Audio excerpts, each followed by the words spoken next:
வணக்கம் நண்பர்களே, எல்லாம் எப்படி இருக்கீங்க? இது எபி ஃபிட்னஸ், நான் எபி. இன்றைக்கி எதை பற்றி பேச போகிறோன்னா, ட்ரைனிங். அதாவது நம்ம தமிழ்நாட்டில் ஒருத்தர் இருக்கார், திருப்பூரை சேர்ந்தவர். வேறு லெவலில் ட்ரைனிங் கொடுப்பார். ட்ரைனிங்னாலும் ட்ரைனிங்கு அட்டகாசமான ட்ரைனிங். அவர்கிட்ட நீங்கள் ட்ரைனிங் எடுத்தால் இங்கே இந்த லோக்கல் காம்படிஷன்லாம் நீங்கள் ஜெயிக்க வேண்டாம், நேராக ஒலிம்பியா தான். அந்த மாதிரி அவர் ட்ரைனிங் கொடுப்பாருன்னு சொல்ல வந்தேன். ஆனால் அவர் எத்தனை பேர்த்த இந்த மாதிரி ரெடி பண்ணி எத்தனை காம்படிஷனில் ஜெயிக்க வச்சு எவ்வளோ மெடல் வாங்கினாருங்கிறது எனக்கு தெரியாது. ஆனால் ட்ரைனிங் வந்து வேறு லெவலில் கொடுப்பார் ட்ரைனிங். அந்த மாதிரி ட்ரைனிங் எல்லாம் நீங்கள் பார்த்துருக்கவே முடியாது. எப்படி அண்ணன் ட்ரைனிங் கொடுக்குறாருங்கிறது மட்டும் நீங்கள் பாருங்கள். Welcome to the pain zone. It's where we live. I'm amazing. I can't do that. It's impossible. You can damage me. You can damage me. You're never ever gonna beat me. Smile. Embrace the pain. It's the only way to change. எப்படி training பார்த்தீங்களா? அடி அண்ணா அப்படி தொடையில் தான் அடிப்பார். அட்டகாசமான training எடுக்கிறவங்களெல்லாம் அப்பா பார்த்தீங்களா அண்ணன். சரி, ஏன் இவர் இப்படி அடிக்கிறாருன்னு கேட்டால் அண்ணா அதுக்கும் ஒரு விளக்கம் சொல்லியிருக்காரு. அதையும் கேளுங்க. 1 மில்லியன் ஃபாலோவர்ஸ் அப்படின்னு சொல்கிறத விட 1 மில்லியன் சகோதர சகோதரிகள் வந்து ஃபாலோ பண்ணுறீங்க. எல்லாத்துக்கும் ரொம்ப நன்றி. நீங்கள் பார்த்துருப்பீங்க, ஒரு தம்பி வந்து காம்படிஷன் போகிறாரு. எல்லோரும் வந்து வாழ்த்துக்கள் தெரிவிச்சுங்க. கம்மிங் சண்டே காம்படிஷன் அவருக்கு. இவரை நீங்கள் நிறையா வீடியோஸில் பார்த்துருப்பீங்க. ரொம்ப அடிச்செல்லாம் கஷ்டப்படுத்தி இவரை உருவாக்கியிருப்போம். நிறைய பேத்துக்கு ஒரு கேள்வி இருக்கும், அந்த 1 மில்லியன் பேத்துக்கும் ஒரு கேள்வி இருக்கும், ஏன் இப்படியெல்லாம் அடிக்கிறீங்க அப்படிங்கிற ஒரு கேள்வி இருக்கும். தம்பி வந்து கொஞ்சம் 4 ஃபேமிலியில் உள்ளவங்க, அவனால் பே பண்ணியெல்லாம் எந்த பாடி பில்டிங்லாம் இது பண்ண முடியாது. இது காஸ்ட் வைஸ் ரொம்ப அதிகமாக இருக்கும். அந்த மாதிரி பண்ணும்போது நாங்கள் சில பேத்துக்கு வந்து ஸ்பான்சர்ஸ் பண்ணிகிட்டு இருப்போம். அந்த மாதிரி பண்ணக்கூடிய ஒரு தம்பி தான் இவர். நிறைய பேர் பே பண்ணி பண்ணுறாங்க, பட் அவங்களெல்லாம் பெருசாக நாங்கள் வீடியோவில் காட்டுறது கூட கிடையாது. ஆனால் இவங்களை ஏன் நான் காட்டுறோன்னா, இவ்வளோ கஷ்டம் இருக்கும் அப்படிங்கிற ஒரு விஷயத்துக்கோசரம் இந்த மாதிரி வீடியோஸ் காட்டுறோம்.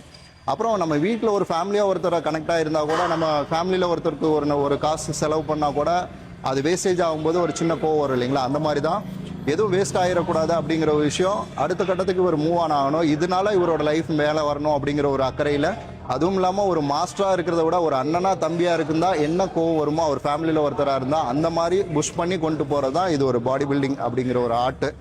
அதுவும் இல்லாமல் இவர் நம்ம பண்ணி முடிச்சிட்டா இவரோட லைஃப் சேஞ்ச் ஆகணும் அப்படிங்கிற ஒரு விஷயத்துக்கோசரம் தான் நம்ம கஷ்டப்படுத்துகிறோம். நிறைய பேர் பார்த்துருப்பீங்க, ஃபஸ்ட்டு 3 மணிக்கு எந்திரிச்சு ட்ரைனிங் பண்ணியிருப்பார். இப்போ எத்தனை மணிக்கு எந்திரிக்கிறாரு அப்படின்னா 5 o'clock தான் எந்திரிக்கிறாரு. ஏன்னா ஒரு விஷயத்தை உருவாக்குறது கஷ்டம், உருவாக்கி முடிச்சிட்டோம்னா ரொம்ப ஈஸியாக அதை மெயின்டைன் பண்ணி கொண்டு போக முடியும். கஷ்டப்படுறதுக்கு இவங்க தயாராக இருக்காங்களா என்னன்னு தான் மொதல் விஷயம். டிசிப்ளின் மேக் பண்ணுறது தான் கஷ்டமாக இருக்குமே தவிர அதை கண்டினியூ பண்ணி கொண்டு போகிறது ரொம்ப ஈஸியாக இருக்கும். பசங்க வந்து பூரான் பொருளாதாரத்தில் பின்தங்கிய ஏழை பசங்களாம், சரிங்களா? அதனால் அண்ணன் வந்து நான் ஒரு அண்ணன் மாதிரி நான் அடித்து சொல்லித்தரேன் அப்படிங்கிறாரு. சரி, இப்போ இந்த பையனை ரெடி பண்ணுறதுக்கு இவர் காசு போட்டுப்பாருன்னு வைங்களே. இதே மாதிரி உடம்பை ரெடி பண்ணுறதுக்கு இன்னொரு பையன் வரான், அவன் நல்ல வசதி. அவன் இவர் வந்து இந்த பையனுக்கு செலவு பண்ண காசை அந்த தம்பி வந்து அவனோட உடம்பு ரெடி பண்ணுறதுக்கு அந்த பணத்தை கொடுக்குறாரு. ட்ரைனிங் எல்லாம் ஒன்று தான். இப்போ இவர் ஸ்பான்சர் பண்ண பையனை அடிக்கிறாரு, இதே அடி அந்த பையனை அடிப்பாரா? நான் சொன்னது கொஞ்சம் புரியல. இதே ட்ரைனிங்க்கு காசு கொடுக்குற ஒரு பையனை இவர் அடிப்பாரா? அடிக்க மாட்டாங்க. ஏன்னா அவன் காசு தரான், இங்கே இவர் காசு செலவு பண்ணுறாரு. இதில் இன்னொரு இது இருக்குது நண்பர்களே. இன்னொரு காரியத்தை என்னன்னு பார்த்தீங்கன்னா, இப்போ இந்த பையனை ரெடி பண்ணிட்டார். இந்த பையனை ரெடி பண்ணிட்டு அடுத்த கட்டத்துக்கு போகும்போது இது டபுள் மடங்காக பணம் செலவாகும். இது இவர் பண்ண மாட்டார். இதே பணத்துக்கு இன்னொரு பையனை பிடிச்சிக்குவாங்கன்னு எனக்கு தோணுது. இவர் அப்படி பண்ணுவாரான்னு எனக்கு தெரியாது, ஆனால் நான் நினைக்கிறேன் அந்த மாதிரி இருக்கணும். இப்போ இந்த பையனை வச்சு இந்த வீடியோ போட்டோன்னா வியூஸ் நிறைய வருது, ஸ்ப்ரெட் ஆகுது, மாஸ்டர் வேறு லெவலுங்கிறாங்க. இப்போ இதே அளவுக்கு பணத்தை இன்னொரு பையனுக்கு தான் செலவு பண்ண முடியும். இதே பையனை ரெடி பண்ணணுன்னா டபுள் மடங்கு செலவு பண்ண வேண்டியது வரும். புரியுதா நண்பர்களே உங்களுக்கு? அப்போது இதெல்லாம் வந்து இப்படியெல்லாம் அடித்து தான் சொல்லி ட்ரைனிஙங் கொடுக்குறதுங்கிறதெல்லாம் அவசியமே கிடையாது. சரி, இப்போ இங்கே ஒரு தம்பி பார்த்துருப்பீங்களா, அவர் பாடி பண்ணாருல தம்பி, அவர் வீடியோஸை பார்த்துருப்பீங்க. இப்போ என்னோடய வீடியோஸை நான் இந்த பக்கம் போடுறேன் பாருங்கள். என்னோடய வயசு வந்து 42 போகுது. ஜூலை 21 இன்னி 2 நாள் கழிச்சு இந்த வீடியோ போட்டு அடுத்த 2 நாள் கழிச்சு ஆகுதுன்னு வச்சுக்கோங்களேன். 21 என்னுடைய பிறந்த நாள். 42 வயசு. இந்த 42 வயசில் நான் வெறும் கிரேட்டின் மட்டும் எடுத்துகிட்டு நான் எப்படி பாடி கொண்டு வந்திருக்கேங்கிறத நீங்கள் பாருங்கள்.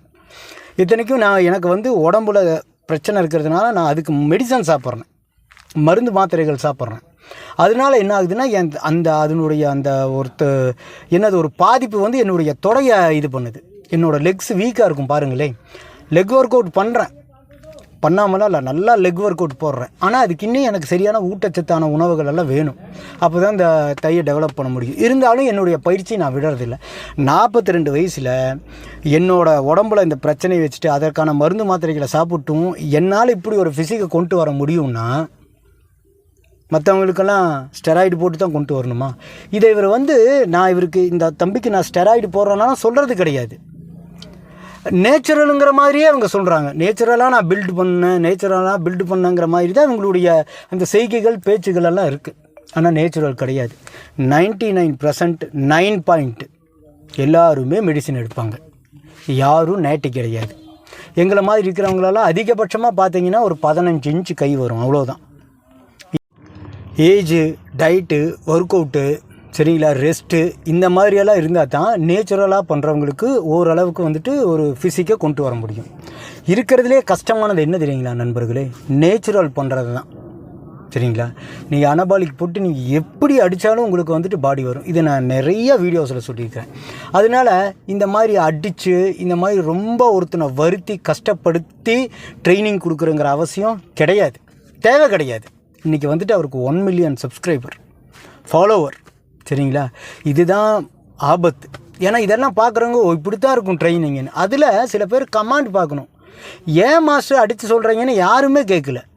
மாஸ்டர் உங்ககிட்ட வரணும் மாஸ்டர் ட்ரைனிங் என்னமோ இப்போது அவர் கொடுக்குற ட்ரைனிங்கில் உடம்பெல்லாம் அப்படியே வந்துடுச்சுன்னு நினைக்கிறாங்க. மெடிசன் போடுறாங்கப்பாங்கிறது புரியவே மாட்டேங்குது. இவங்களுக்கு என்ன ஜிம்முக்கு போனால் இப்படி உடம்பு வந்துடும்னு யார் சொன்னது? மெடிசன் இல்லாமல் உடம்பை பில்டே பண்ண முடியாது. நீங்கள் மெடிசன் போடாமல் உங்களுக்கு 6 பேக் கொண்டு வரது ரொம்ப கஷ்டம் நண்பர்களே, ரொம்ப கஷ்டப்படணும். இந்த ஃபேட்டு, இந்த வயிற்றில் இருக்கிற இந்த கொழுப்பை கரைக்கிறதெல்லாம் சாதாரண விஷயம் கிடையாது. டயட்டு, ஒர்க் அவுட்டு, ரெஸ்ட்டுன்னு பயங்கரமாக பண்ணணும். ஆனால் அனபாலிக் போடுறவங்களுக்கு அப்படி கிடையாது. அப்படியே வலிச்சுட்டு போயிடும், கொழுப்புகளை எல்லாத்தையும் வாரிட்டு போயிடும். சரிங்களா, இது பெரிய டாபிக். இதை பற்றி நான் ஏற்கனவே நிறைய வீடியோஸில் பேசியிருக்கேன். அப்போ ஜிம்முக்கு இப்போது இன்னொன்று பாருங்கள், அடுத்த காரியம் என்னன்னு பார்த்தீங்கன்னா, ஜிம்முக்கு பயிற்சிக்கு ஆரோக்கியத்துக்குங்கிறது போனதெல்லாம் போய் இன்றைக்கி ஜிம்முனாலே அனபாலிக் ஸ்டெராய்டுங்கிற மாதிரி ஆயிடுச்சு. ஜிம்முனாலே பெரிய பெரிய கையோட பெரிய பெரிய பாடி பில்டர் இருப்பாங்கங்கிற அந்த ஒரு எண்ணத்துக்கு தள்ளப்பட்டுட்டாங்க. இப்போ ஜிம்முன்னா என்ன நினைக்கிறோன்னா நம்ம உடல் ஆரோக்கியத்துக்கு போகிறோம், அப்படி கிடையாது. ஜிம் அப்படின்னாலே வந்து கை இவ்வளோ பெருசு இருக்கணும், 6 பேக் இருக்கணும், அப்படி இருக்கணும், இப்படி இருக்கணும்னு இந்த ட்ரெயினர்களும் அதைத்தானே சொல்லிகிட்டு இருக்காங்க. நாங்கள் 6 மாதத்தில் ரெடி பண்ணுறோம், 1 வருஷத்தில் ரெடி பண்ணுறோம், 3 மாதத்தில் ஃபேட் லாஸ் பண்ணுறது எப்படி, 2 மாதத்தில் கெயின் பண்ணுறது எப்படி, இப்படித்தானே எப்படின்னு கேட்குறாங்க. ஆனால் இப்படின்னு சொல்ல மாட்டேங்கிறாங்களே இல்லையா? நம்ம அனபாலிக் ஸ்டெராய்டு போட்டால் தான் கெயின் பண்ண முடியுங்கிறது சொல்ல மாட்டேங்கிறாங்க. எல்லாத்துக்கும் நிறைய பேர்த்த இதில் சிற்பின்னு வேறு ஃபேஸ்புக்கில் வருது நண்பர்களே. இவர் சிற்பியான், பார்த்துக்குங்க எப்படி பட்டம் சிற்பி. சரி, எனக்கு நான் ஏன் இந்த வீடியோ போடுறேன்னா இதெல்லாம் தேவையில்லாதது. நீங்கள் யாரையுமே ரெடி பண்ணி நீங்கள் வந்துட்டு ஒரு பெரிய ஸ்டேஜ் ஏற்றுறதெல்லாம் இன்றைக்கி முடியாது, கஷ்டம். ஏன் கஷ்டம்னா இதுக்கு முன்னாடி போனவங்களே ரொம்ப கஷ்டப்பட்டுருக்காங்க. இதுக்கு முன்னாடி போனவங்களே ஏகப்பட்ட பேர் கஷ்டப்பட்டுருக்குறாங்க. உதாரணத்துக்கு பார்த்தீங்கன்னா நம்மளுடைய முனுசாமி அண்ணன், சரிங்களா, அவர் வந்து கிட்டத்தட்ட 85 பதக்கங்களுக்கு மேலே வாங்கியிருக்காரு.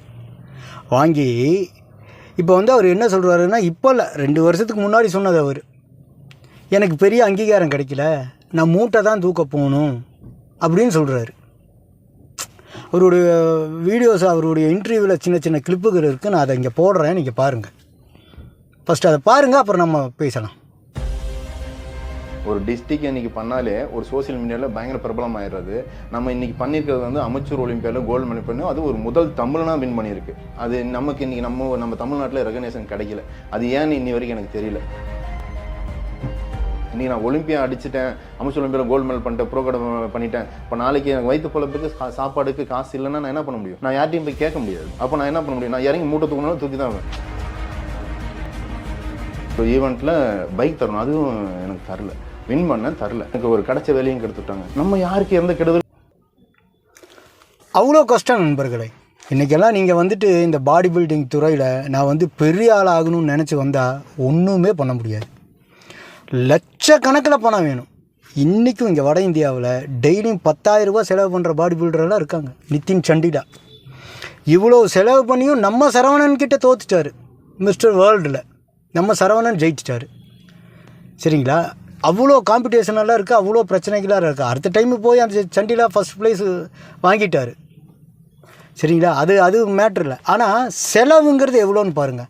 அப்போ ஒருத்தர் தயார்படுத்தி அவரை காம்படிஷனில் கொண்டு போய் நிறுத்தி அதில் பட்டம் வாங்கி பரிசை வாங்கி அதை வச்சு அவர் லைஃப்பில் முன்னேறி ஒரு கவர்மெண்ட் வேலை வாங்குறதெல்லாம் இன்றைக்கி ரொம்ப கஷ்டம், இன்றைக்கி காலகட்டத்தில். ஆனால் இதுவே மற்ற ஸ்போர்ட்டாக இருக்கட்டுமே, விளையாட்டுத்துறையாக இருக்கட்டுமே, டக்குன்னு கிடைக்கும். நீங்கள் ஒரு hockey, football, cricket,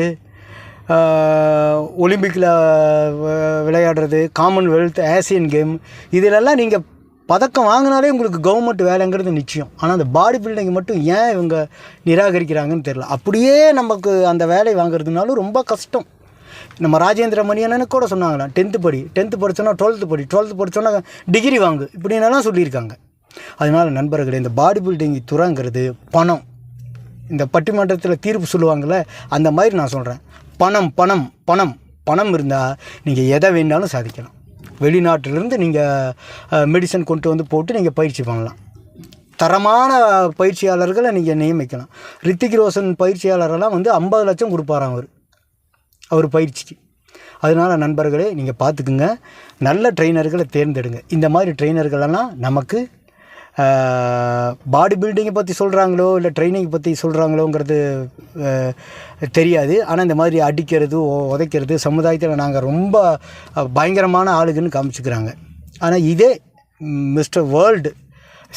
mister ஒலிம்பியாவுக்கு training கொடுக்குற அந்த ஹேனி ராம்டினா ஏதோ பேருங்க அவருக்கு, அந்த ஹேனின்ட்டு ஒருத்தர் குண்டா இருப்பார் பாருங்கள், அவர் கொடுக்குற ட்ரைனிங்கை பாருங்கள்.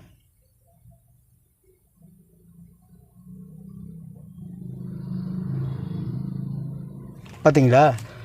அடிக்கிறனை விட தோளில் கை போட்டு அன்பாக சொல்கிறோம் பார்த்தீங்களா? அதுதான் இந்த வீடியோவில் 2 விஷயம் ஒன்று கற்றுக்குங்க. வன்முறை, அடிக்கிறது, உதைக்கிறது என்றைக்குமே தீர்வாகாது. அதனால் நம்ம எதையும் சாதிக்கவும் முடியாது. அன்புனால் நீங்கள் எதை வேணால் சாதிக்கலாம். உண்மையான அன்பை காமிச்சிங்கன்னா அனாகொண்டா பாம்பு இருக்குது பார்த்தீங்களா, அதை கூட நம்ம வீட்டில் வளர்க்கலாம். சரிங்களா? அதனால் இந்த மாதிரி நான் வந்துட்டு சமுதாயத்தில் நான் வந்து பயங்கரமான ஆள், நான் பயங்கரமான ட்ரைனிங் கொடுக்குறேன், நிறையா பேர்த்த உருவாக்குறேன், எனக்கு சிற்பி இப்படின்ட்டுலாம் இருக்கிறதெல்லாம் டோட்டல் வேஸ்ட்டு. இன்றைக்கெல்லாம் பாடி பில்டிங்கில் போய் ஒருத்தனை ஸ்டேஜில் நிறுத்தி அவங்க ஒருத்தனுக்கு ஸ்பான்சர் பண்ணி, என்னால் ஒருத்தர் ஸ்பான்சர் பண்ணி நான் கொண்டு போய் நிறுத்தணுங்கிறதெல்லாம் முடியாத விஷயம். வேணால் அவங்கள வச்சு நம்ம சம்பாரிச்சிக்கலாம். நான் இப்படி ஒருத்தனை ட்ரைனிங் கொடுத்தேன் அப்படின்னு ஃபாலோவர்ஸை நம்ம பெருக்கிக்கலாம். எப்படி இந்த கேபி பாலாவெல்லாம் வந்து உதவி செஞ்சு இன்றைக்கி ஒரு படம் நடித்தார், அந்த மாதிரி. சரிங்களா? என்றைக்காவது திங்க் பண்ணி பார்த்துக்கிறீங்களா? ஒரு சாதாரண ஒரு நடிகன் ஒரு டிவி ஷோ பண்ணுறவன், அவனுக்கு வந்து பார்த்திங்கன்னா அதிகபட்சமாக போனீங்கன்னா 20,000, 30,000 அதிகபட்சமாக ஒரு 50,000, அதிகமாக பட்சமாக போச்சுன்னா 1 லட்ச ரூபாய். இந்த 1 லட்ச ரூபாய் சம்பாதிக்கிற ஒருவனால் இவ்வளோ ஹெல்ப் எப்படி பண்ண முடியும்? இதுக்கு பின்னாடி யார் இருக்கா? என்றைக்காவது யோசித்துக்கிறோமா? உதவி செய்கிறாங்களா? வேறு லெவல், பாலா எங்கள் அண்ணன் உயிர் அப்படின்னு. இந்த மாதிரி மக்களை ஏமாத்துறது தான் உங்களுடைய வேலை. உண்மையாவெல்லாம் ட்ரைனிங் கொடுக்குற மாதிரி இருந்தாருன்னா அவர் ஏன்ப்பா அவனை அடிக்கிறாரு? அன்பாக சொல்லித்தரலாம்ல. இப்படி ட்ரைனிங் அடித்தும் உதச்சும் மிரட்டியும் ஒரு லெக் ப்ரெஸ்ஸில் 40 பேர் உட்கார வச்சு தள்ளியும் எந்த பிரயோஜனமும் கிடையாது. இன்றைக்கி ஜிம்முங்கிறது வேறு மாதிரி போயிடுச்சு. உடல் ஆரோக்கியத்துங்கிறதெல்லாம் தாண்டி பணம், ஸ்டெராய்டு, ஸ்டேஜு இப்படிங்கிற மாதிரி போயிடுச்சு. உடல் ஆரோக்கியம் அங்கே இல்லை. மக்கள் மத்தியிலையும் இந்த ஜிம்முங்கிறதே வந்து ஒரு உயிர் பறிக்கிற இடம் மாதிரி மாறி போச்சு. காரணம் இந்த மாதிரி ட்ரெயினர்கள்னால தான்.